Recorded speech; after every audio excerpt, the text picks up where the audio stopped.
What is going on, people, and welcome to this week's video. This is going to be a bit of a story time with Mo type episode, because I'm basically going to sit here and talk to you as if you're one of my closest friends and explain to you everything that I would do when it comes to getting an aesthetic body and transforming your body. Not overcomplicating it. What would I do if I was to start back at square one and was just starting out in the gym? Quick disclaimer, I've actually stolen this video idea from my friend Hamza, and I'm doing my own spin on my own take on a similar video that he has made, so shout out to that guy. I got started in the gym when I was around 15 years old. I was at school, I was skinny, I wanted to talk to girls, I wasn't very confident. I was at a stage in my life where I was really insecure, and I could just not muster up the courage to like speak to females or speak to women because I didn't think I was good enough. And I thought that going to the gym would mean that I could speak to all the girls that I wanted to speak to, I'd have all the confidence that I wanted, and I could basically conquer the world through changing my physique. And that was entirely true. I've been super skinny, been insecure, I've been like fat, I've been everything. And these are the things that I would, or the advice that I give to you for someone starting out on this journey in terms of how to get the most out of your progress. Let's get into the video properly. You're starting on this journey. You want to get in the sickest shape of your life. You want to get athletic, aesthetic as fuck. You want to look fantastic. So let's start with training. The first thing I'd say when it comes to training is don't fail before you have begun. 99.99% of people are not going to make substantial progress at home. You're going to have to do things that make you feel uncomfortable. And if you don't like being around people, or you don't like going to a gym, whatever, fucking deal with it. Go to a gym, and not just any like pussy, like nice guy, like soccer mum gym. Go to a proper gym, and it might be a bit more expensive, might be a bit further away, it might be a bit more inconvenient, but I promise you, going to a proper scary bodybuilding gym where you've got scary looking tattooed meathead guys there that are bold, like popping with roids that look like they're gonna fucking eat your heart for the protein. An environment like that is where you will make the most gains, I swear to God. Anyway, training. First things first, get on a training program that specifies reps, sets,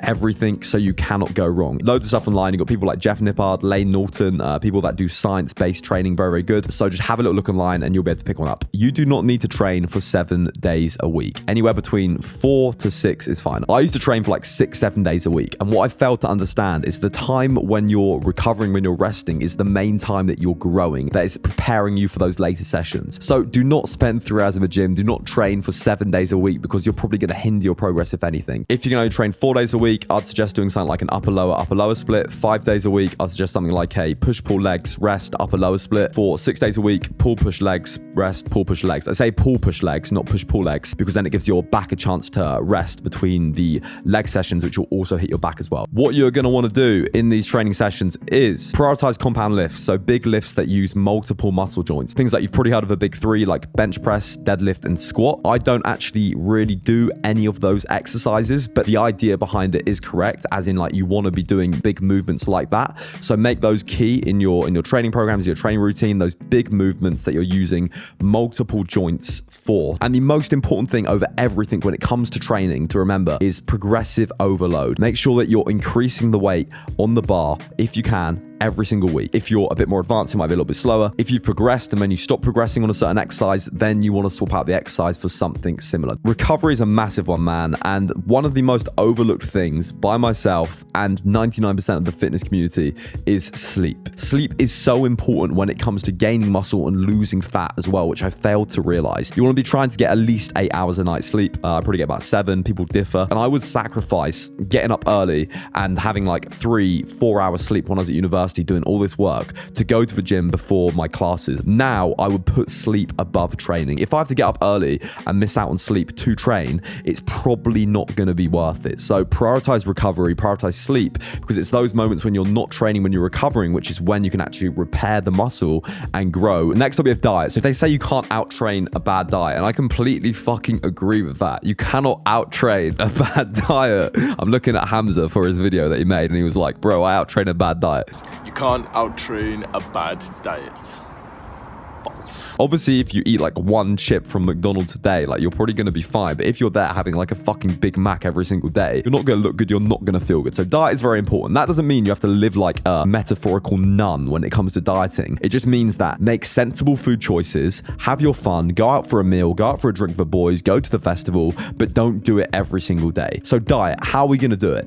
If it fits your macros, so tracking macronutrients is really complicated, really time consuming. I understand that not a lot of people want to do that. So you are going to want to make healthy food choices and try and eat the majority of your diet from whole foods. Basically, the more like raw or whole something is, the better it's going to be. So anything from 3 to 5 meals a day, depending on what your goal is. Next, incredibly complicated, groundbreaking thing that you want to do is, with every one of those meals, have a solid source of protein. I say like a fist-sized source of protein, beef, fish, whatever it is, have a solid source of protein with every single one of those meals. Have a solid source of carbohydrates, something like rice, noodles, just thinking of my Asian girlfriend as I'm listing through the Asian foods, and then a shit ton of vegetables. So every meal, protein, carbs, veg. And then you're laughing. Easy. I can guarantee that if you make that one change alone, your body composition will change. You know what snacking on shit is like. You can easily eat 1,000 calories snacking on shit throughout a day. A bag of M&Ms is what, like 250 calories? Like, how easy is it to eat a bag of M&Ms? So try not to snack, eat meals with whole food sources in them,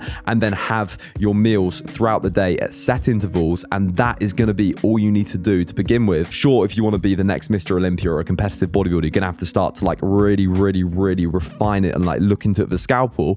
But for the majority of people, that is going to make a massive change. Just making those choices and having those whole meals with protein, carbs, and fats. Don't obsess over it, man. The main thing is you want to create, with everything, the training, the diet, the nutrition, is you want to create something that's sustainable. Like, you want to be able to do this day in, day out, and it not to be a massive effort. So like, you want to go out for a meal with your friends, go out for a meal with your friends, go out for some drinks, enjoy yourself, go to the festival, etc., etc. I want to go on a night out. I go out pretty much every week. The reason I don't look like shit is because even though I've gone out, I won't go like super hard to the point I'm throwing up, and I will make sure that it does not affect my training or diet for the next day. So I will be straight back on it, and that is the main thing. So the majority of time, I'm making the right decisions. It's just about being mindful and like making the right decisions, but also having that like little bit of enjoyment and not restricting yourself out from fucking living life and eating out of Tupperware for the rest of your life that no one wants to fucking do. Wrapping things up with supplementation. Supplementation is not essential, but there's a few things that I would recommend that you take. Number 1 is a high quality multivitamin. Number 2 is a high quality purified or IFOS fish oil full of omegas, really good for you. Like, you need those fats, especially if you don't eat a lot of fish, really good to get. And then you've also got things like creatine. I would recommend taking creatine if you don't take it, but I've just started taking it recently. Absolutely not essential.